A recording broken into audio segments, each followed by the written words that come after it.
I'm not on Facebook, so don't get worried. Good morning, church. If I knew this many people were coming out, I would have did something with my hair. So excuse the hair. Over the last few weeks, I've been really trying to figure out what I could talk about today that could really speak to not only the young people that we have here, but also the entire congregation. I wanted to make sure that my message today was something that everybody could relate to. And the reason why everybody can relate to it is because everybody at some point in time have been young. Either whether or not you're young now or whether or not you were young in the past, at the end of the day, we've all been young. We've all been there. We've all gone there. So I'm really excited to be here. I'm excited to see some of the people who actually built this community, built this church, and really built me into becoming who I am, all under the same roof as some young people who I've seen grown up to be doing unbelievable prayers and really working for the Lord. So hats off to the pastor and everyone involved in bringing this together. So after trying to figure out what I was going to talk about, I spent a few hours just saying, man, what am I going to talk about? So I went to Mom. And when you go to Mom, she typically always has the same answer, pray about it. So I prayed about it, and then I came to the decision after talking to God that it would really be best if I talk about my own experiences. Talk about my own journey through life and through Christ. So that's what I'm going to talk about today. I'm going to talk about my own personal experiences, my personal day-to-day struggles and triumphs as I go towards striving for excellence. In the book of Jeremiah, chapter 29, verse 11, it reads, I know the plans I have for you, declares the Lord. Plans to prosper you and not to harm you. Plans of you for hope and of a future.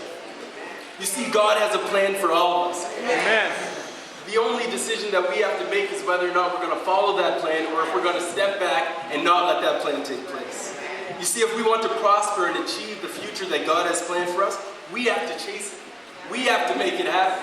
We can't just sit at home and watch American Idol every night and expect it to happen. It doesn't work like that. If you want it to happen, you have to make it happen. The plan is there. It's yours to take and it's yours to proceed. You can only you can only land in that final resting spot if you follow the passion, if you follow what God has planned for you. And that's the only way that you can reach a future of hope and a future of excellence. Come on. Now through these stories I'm about to share with you, you'll hear a little bit about my journey thus far. And while, yes, it's been pretty short, I'm only 23 years old, and I hope that it's far from over. I hope that you can take from some of the lessons, and especially the young people, I hope you can take from these lessons some stuff from my past and apply them to your future. I think back, a few of you may have heard this story, I think back to when I was in junior high, and I was getting ready to pick my courses. I wasn't an overachiever in any way. I wish the podium was this way, so I could talk to you guys really. But I wasn't sure what I was going to do. I was trying to figure out what courses I was going to take in high school. I was too busy going out and trying to have fun, and I wasn't really focused on my classes. Primarily, the class that I was struggling the most with was math. Now, I wasn't failing or anything like that, but I wasn't doing so hot either, right? So it was time to choose courses. It was time for me to decide what courses I was going to be taking in high school. So I went to the teacher and I asked them, look, I want to take business. What kind of courses should I take in high school so I can become a businessman? And they said, well, go talk to the guidance counselor. So I went to the guidance counselor and they basically told me, Ross, you can't take academic math. You're not doing well enough to take academic math in high school. So I was shocked, right? I was shocked.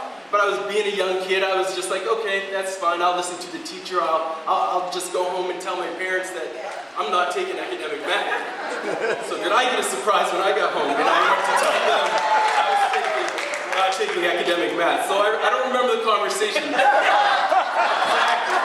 But I remember, you know how genetics work, right?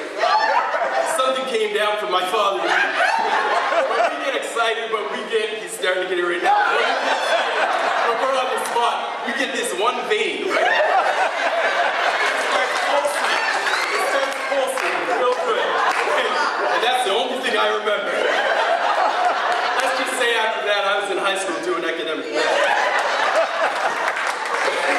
It was hard, right? It was hard. I'm not going to lie, it was tough. But in Chronicles chapter 15, verse 7, it says, as for you, be strong and do not give up.